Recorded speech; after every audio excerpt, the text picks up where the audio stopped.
Good morning students, BCom semester 1 accountancy 1। आज जो ये वीडियो बन रहा है that is purely for the students जो ऑफलाइन एग्ज़ाम की तैयारी कर रहे हैं और 50 मार्क्स का जो जनरल ऑप्शन का आपका पेपर आने वाला है जो 15 मार्च से शुरू हो रही है उस एग्ज़ाम की बात करते हैं।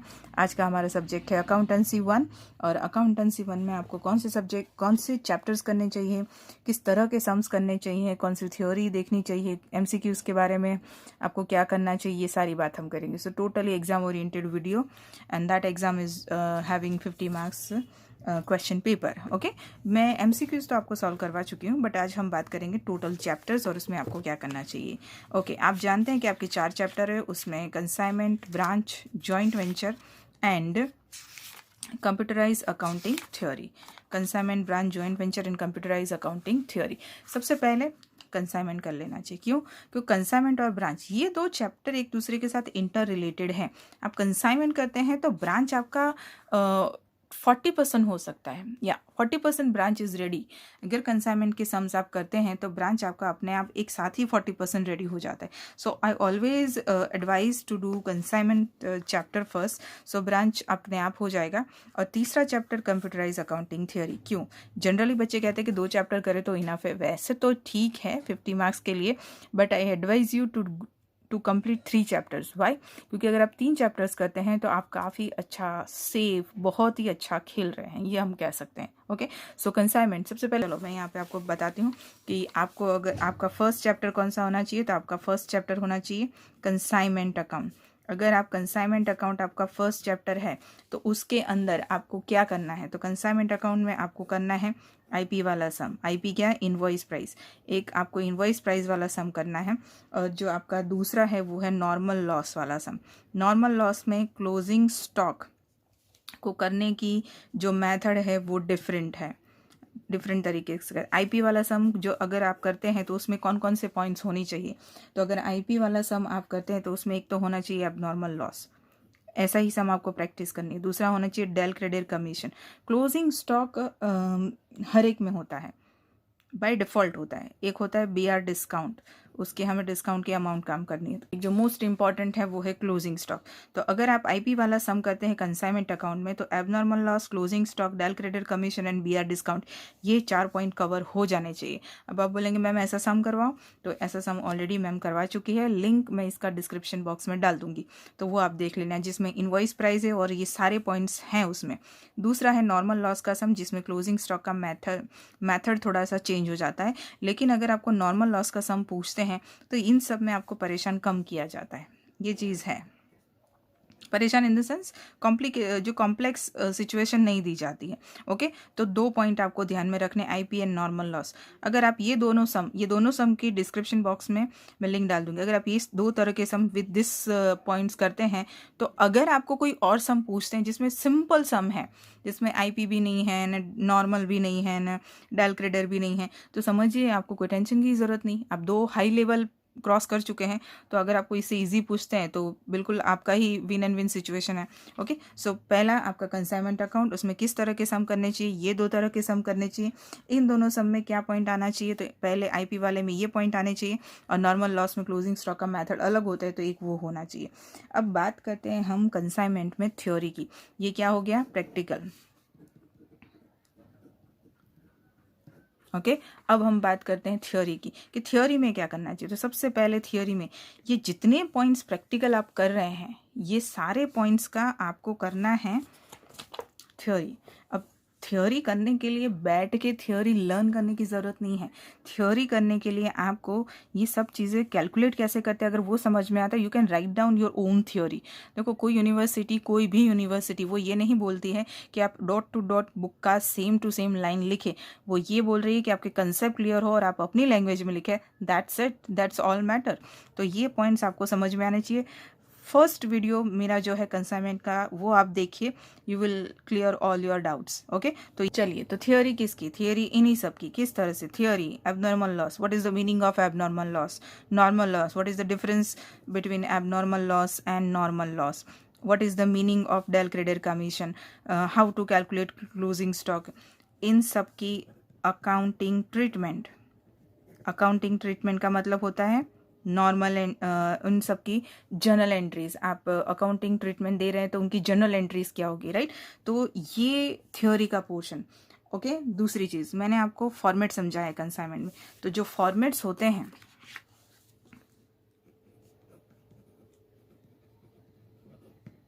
वो फॉर्मेट से आप एक चीज़ समझ सकते हैं, जेई जर्नल एंट्रीज। तो अगर बहुत आराम से सुपरवाइजर एग्जामिनर ने पेपर ड्रॉ किया और आपको बिल्कुल ही परेशान नहीं करना चाहता, लेकिन वो ये देखना चाहते हैं कि आपका कंसेप्ट कितना क्लियर है, तो they can ask also format and journal entries. तो ये दोनों चीज़ें एक ही होती है। अगर आप फॉर्मेट करें तो एंट्रीज अपने आप रेडी होती, एंट्रीज करें तो फॉर्मेट अपने आप रेडी होते। समझ में आया? तो ये कि तीसरा पॉइंट, यानी कंसाइनमेंट आपका फर्स्ट चैप्टर, उसमें सबसे पहले प्रैक्टिकल, फिर बारी आती है थ्योरी की। थ्योरी में ये पॉइंट, प्रैक्टिकल में ये point. Again I am repeating, सबसे पहले कंसाइनमेंट में 2 तरह के सम, आईपी एंड नॉर्मल लॉस वाले। आईपी में ये चारों पॉइंट इंक्लूड होने चाहिए। नॉर्मल लॉस क्यों करना है? क्योंकि क्लोजिंग स्टॉक का ट्रीटमेंट अलग है। दोनों के लिंक मैं आपको दूंगी। आईपी में आप ये 4 पॉइंट करते हैं, उसकी थ्योरी होती है। थ्योरी में क्या होता है? Difference between abnormal and normal loss, write down journal entries, write down formats, what is del credit commission, how to calculate closing stock. इन सब के अगर मीनिंग पता है तो what should be the accounting entries और ट्रीटमेंट। ओके, ये सब आपकी थ्योरी हुई कंसाइनमेंट की। ये एक चीज़ और है कि अगर आपका डेल क्रेडिट कमीशन है तो एक बीडी का ट्रांजेक्शन उसके अंदर, बीडी बैड डेब्ट्स, उसका ट्रांजेक्शन इसके अंदर होता है, तो वो भी आप सम्स देखेंगे तो उसमें आपको मिल जाएगा। अगर नहीं होगा तो चिंता नहीं करिए, मैं आपको नेक्स्ट वीडियो जो दूंगी उसमें मैं आपको 2021 के सम सॉल्व कराऊंगी। तो उसमें ये सब चीज़ें हैं, तो आपका ऑलरेडी उसमें आपके डाउट्स क्लियर हो ही जाने वाले। Okay, so this is all about theory. Theory में एक और चीज़, यस, क्लोजिंग स्टॉक देख कर याद आया, and that is recurring and non recurring expense. Recurring and non recurring expense, ये थ्योरी का है। ये भी मैंने आपको करवाया हुआ है। कहाँ करवाया हुआ है? आपके फर्स्ट सम में रिकरिंग और नॉन रिकरिंग के टाइप ऑफ एक्सपेंस नाम दिए हुए हैं। ओके, सो ये जो गोल गोल गोल गोल दिख रहा है आपको, सीधा देखेंगे तो डर जाएंगे। पहले से वीडियो अगर आप देख रहे हैं देन आपको कोई प्रॉब्लम नहीं होगी। ठीक है, फिर से कंसाइनमेंट 2 तरह के, IP and normal loss. 4-5 point IP के हैं जिसकी थ्योरी भी पूछी जा सकती है। फॉर्मेट्स और जर्नल एंट्री एक आपको कर लेनी, बस ये आपको कंसाइनमेंट में याद रखना है। चलिए, कंसाइनमेंट के बाद हमारा जो दूसरा चैप्टर है दैट इज़ ब्रांच। कंसाइनमेंट के अगर आप कंसाइनमेंट करते हैं तो ब्रांच आपको करना ही चाहिए, क्योंकि as I told you branch is almost having the concept of consignment. तो ब्रांच में भी सेम आईपी है। क्यों मैं बोल रही हूँ ब्रांच करना चाहिए? क्योंकि ब्रांच में भी आईपी का सम एक करना है और दूसरा एक इंडिपेंडेंट ब्रांच का। इंडिपेंडेंट ब्रांच का सम, उसमें आपको अगर इंडिपेंडेंट ब्रांच ऐसा याद नहीं रहता है ना, तो क्या याद रखना है पता है आपको? याद है वो goods in transit and cash in transit, वो एक।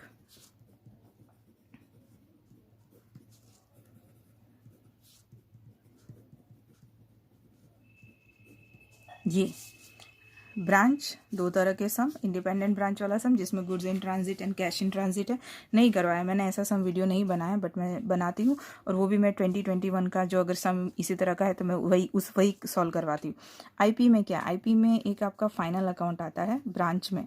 फाइनल अकाउंट मतलब ट्रेडिंग बनाओ, पीएनएल बनाओ और ब्रांच अकाउंट बनाओ, ये आता है। तो एक ये सब मैं करवा चुकी हूँ, एक ये खास करिए, और एक इंडिपेंडेंट में goods in transit and cash in transit. Theory साथ में कर ही दीजिए बच्चों, थियोरी आपको बहुत हेल्प करेगी। थियोरी, ये theory goods in, what is goods in transit, what is cash in transit, what should be the accounting entries for goods and cash in transit. दूसरा final account, trading, PNL, branch, तो ये format and journal entry, ये सब basic है। आप अगर बोलते हैं कि मुझे सम आता है पर मुझे जर्नल एंट्रीज नहीं आती, तो थोड़ा सा आपने कंसेप्ट सही नहीं पकड़ा हुआ है। वो क्या बोलते हैं, डॉक्टर जैसे चेक करते हैं ना, तो एग्जैक्ट प्रॉब्लम नहीं पता चलती, वो तब तक नहीं पता चलती जब बेसिक कोर प्रॉब्लम क्या है वो नहीं पता चलती। दिस इज बेसिक, ये कोर है। Format journal entry is heart of your chapter, concept must be clear. Okay, तो ये है। इसमें और थियोरी क्या हो सकती है? तो इसमें एक थियोरी जो बहुत बार रिपीटेडली पूछी जाती है, दैट इज डिफरेंस बिटवीन, किसका? जो बच्चों ने पढ़ा होगा पहले उनको याद आ जाएगा, dependent branch and independent branch. Difference between dependent and independent branch, ये आपको करना ही है। ये छोड़ना नहीं है, ठीक है। दूसरी थ्योरी क्या है, तो एक मैंने बताया cash in transit and goods in transit, ये वाली। देन फॉर्मेट एंड एंट्रीज, ये वाली। अब डिफरेंस, ये दोनों चैप्टर अगर आप करते हैं और जेवी जॉइंट वेंचर आप नहीं भी करते हैं तो एक चीज़ आप याद रखिए थ्योरी में, डिफरेंस बिटवीन जेवी एंड कंसाइनमेंट। दूसरा, डिफरेंस बिटवीन जेवी, कंसाइनमेंट एंड ब्रांच। ये तीनों के डिफरेंस यानी पॉइंट्स आपको लर्न करने हैं। देन जेवी एंड पार्टनरशिप, डिफरेंस बिटवीन जेवी एंड पार्टनरशिप, ये सारे डिफरेंस आपको पढ़ लेने हैं। कैरेक्टरिस्टिक्स से उसके पढ़ो या फिर उसके पॉइंट्स पढ़ो तो डिफरेंस ऑटोमेटिक होते हैं। ओके, तो ये थ्योरी का है। Cash and goods in transit खास याद कर लेना। फिर एक ये होता है कि what is the meaning of dependent branch, what is the meaning of independent branch. Difference करो ना तो वो अपने आप ही हो जाता है। Okay, so this is your branch account. Branch account में ये जो फाइनल अकाउंट में ट्रेडिंग P&L होता है ना, तो उसमें कई बार मिसिंग आइटम वाले सम्स होते हैं। करवाऊंगी, एक तो करवाया हुआ है मैंने, पर फिर भी मैं यूनिवर्सिटी आस्किंग पेपर में से करवाऊंगी। मिसिंग आइटम्स में आपको एक अकाउंट बनाना होता है पीटी कैश। ये तो सपने में भी कोई पूछे ना पीटी कैश तो आना चाहिए। क्यों? क्योंकि हर एक सब में होगा petty cash. Then stock account, मैंने फॉर्मेट समझाया। ब्रांच का मेरा पहला वीडियो देखिए, ये प्रॉब्लम सॉल्व हो जाएगी मिसिंग आइटम वाले। Stock account, okay. Debtors account, ये सारे अकाउंट्स आपको बनाने पड़ सकते हैं इन मेथड में पर्टिकुलर। ओके, सो ब्रांच प्रॉब्लम कंप्लीटेड। ब्रांच के हमारे important points for the practical, ये दोनों चीज़ें जो है मैंने लिखी है दैट इज़ फॉर प्रैक्टिकल, और प्रैक्टिकल के साथ साथ थ्योरी। प्रैक्टिकल में आईपी और इंडिपेंडेंट ब्रांच, इसमें जो पॉइंट्स खास आपको ध्यान में रखने हैं दैट इज़ पेटी cash account, goods in transit and cash in transit for the independent branch. Theory में इन्हीं की थ्योरी, साथ में meaning of branch, types of branch, difference of independent and independent branch, difference between JV consignment, difference between JV consignment and branch, difference between JV and partnership. JV मतलब joint venture, okay? दूसरी चीज़ है journal entries and format are must necessity, okay. तो ये आपका first question consignment के लिए done, second branch के लिए डन, तीसरा फॉर अ सेफर साइड मैं IMP में आपको कंप्यूटराइज अकाउंटिंग थ्योरी के कब के दे चुकी हूँ, उसकी भी लिंक मैं डिस्क्रिप्शन बॉक्स में डाल दूंगी। सो थर्ड चैप्टर जो है that is computerise accounting theory. तो पॉइंट नंबर 3 या तो फिर आपका जो 3 चैप्टर आपको करने हैं उसमें तीसरा जो चैप्टर है that is computerised accounting theory. क्या इसमें मस्ट है, IMP में दे चुकी हूँ, लेकिन आपको जो मैं खास बोलना चाहती हूँ वो है keys for theory for MCQs। Keys कर लो, हर एक कीज के क्या यूज़ हैं, यूजेस ऑफ कीज आपकी बुक में दिए हुए हैं। कहाँ दिए हुए हैं? I will show you. Computerise accounting theory, और उसके अंदर आपको ये एक चीज़ खास ध्यान में रखनी है, create a new voucher type जो लिखा है उसमें वाउचर टाइप कीज़ है और उसके यूज, ये वाउचर की कीज़ है और उसके यूसेज है, वो आपको खास कर लेने की कौन सी की कहाँ यूज़ होती है। उसके अलावा भी बुक में अंदर अंदर आपको थोड़ा देखना पड़ेगा, थोड़ी मेहनत करनी पड़ेगी। जैसे कि डेट चेंज करने के लिए आप 2 कीज़ होती है तो वो अंदर अंदर सम्स में वगैरह में होती है। ये रही देखो, एक ये कीज़ है, उसके वाउचर टाइप है, राइट। तो ये आपको खास अंदर अंदर से देख कर करना पड़ेगा कि कौन सी कीज़ का कहाँ यूज़ होता है। 2 तो मैंने आपको बता दिए, एक ये वाला और एक वाउचर वाला। उसके अलावा भी आप अंदर अंदर प्लीज़ देख लीजिए, ओके। दूसरी चीज़, ट्रांजैक्शन को कैसे रिकॉर्ड करते हैं, तो उसमें एक ये है देखो, voucher entries for transaction to record cash income transaction F6 keys, okay. ये एक आपको कर लेने का है।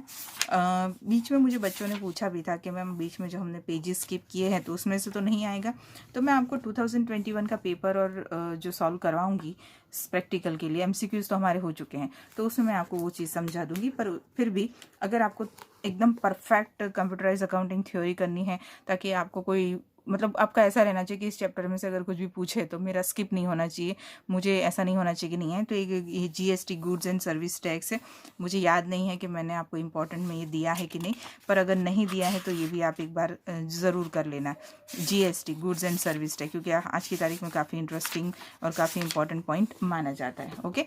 तो कंप्यूटराइज अकाउंटिंग थ्योरी में इम्पॉर्टेंट मैंने आपको एक वीडियो दिया है, तो वो आप लिंक डिस्क्रिप्शन बॉक्स में चेक करिए। तो आपके 3 unit, first unit consignment, second unit आपका ब्रांच और थर्ड यूनिट आपका है कंप्यूटराइज अकाउंटिंग थ्योरी। तो इसमें आपका जो कंप्यूटराइज अकाउंटिंग थ्योरी में जो अगर मुझसे रह गया है, तो एक मैंने ये कहा goods and service tax, GST में लिख देती हूँ शॉर्ट में, जीएसटी, और दूसरा TDS, tax deducted at source. ये 2 चीज़ें अगर छूट गई है तो ये ध्यान में ले लेना। ओके, एमसीक्यूज आपके बुक के पीछे हैं, अंदर है, मतलब हर जगह एमसीक्यू। आप एमसीक्यू क्या है पता है? घर की खेती है, जहाँ से भी जैसे भी बनाना चाहो आप बना सकते हो। और इसलिए कभी भी ये सोच के मत चलिए कि बुक के पीछे वाले कर लेते वो आ जाएंगे। अपने बड़े सम से आपने थ्योरी की है तो आपके एमसीक्यू हो ही जाएंगे, डोंट वरी। ओके, चौथा चैप्टर जो मैंने नहीं कहा यहाँ पर, वो है जॉइंट वेंचर। जिन बच्चों को जॉइंट वेंचर इजी लगता है, जिन है इजी, जॉइंट वेंचर इजी लगता है और जॉइंट वेंचर करा हुआ है, तो इसमें से एक निकाल के जॉइंट वेंचर डाल लीजिए, ठीक है, देयर इज़ नो इशू। पर why I am recommending consignment and branch, and the reason is that कि कंसाइनमेंट और ब्रांच के बहुत सारे जो पॉइंट्स हैं वो सिमिलर हैं। आप एक करें आपका दूसरा होता है, और इसीलिए मैं हमेशा रिकमेंड करती हूँ कि कंसाइनमेंट एंड ब्रांच करना चाहिए। तो अकाउंटेंसी 1 में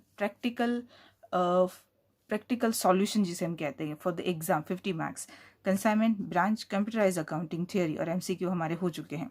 कंसाइनमेंट में क्या करना है, हियर आई एक्सप्लेन। ब्रांच में क्या करना है, here I explain. Computerise accounting की थ्योरी मैंने आपको दे दी। उसके अलावा भी मैंने आज आपको टीडीएस और जीएसटी बोला है कि आप करिए, और कीज सारी लर्न करिए without forgetting. Again and again I am telling this thing. Okay, तो ये आपका बेसिक हुआ। नेक्स्ट वीडियो 2021 का प्रैक्टिकल सम्स जो है, बड़े सम्स है, हम वो सॉल्व करेंगे। टाइम लिमिट पे डिपेंड करता है। अगर एक वीडियो में 2 सम हो गए तो मैं 2 सम करा दूंगी, 3 हुए तो मैं 3 करा दूंगी, इट्स टोटली डिपेंड। तो वो हमारा पार्ट 1 पार्ट 2 भी हो सकता है 2021 का paper. Okay done students, if you want to ask anything from this कि मैम इसमें आप इसके बारे में क्या ख्याल है, या इसमें क्या करना है, या फिर ये कैसे करना है, तो प्लीज़ कमेंट बॉक्स में कमेंट डालिए। I will answer your all question, generally मैं करती ही हूँ। ओके, चलिए तो नेक्स्ट वीडियो की वेट करते हैं। नेक्स्ट वीडियो में मैं आपको 2021 के सम्स सॉल्व करवाती हूँ। ओके, चलिए मिलते हैं नेक्स्ट लेक्चर में। Bye students.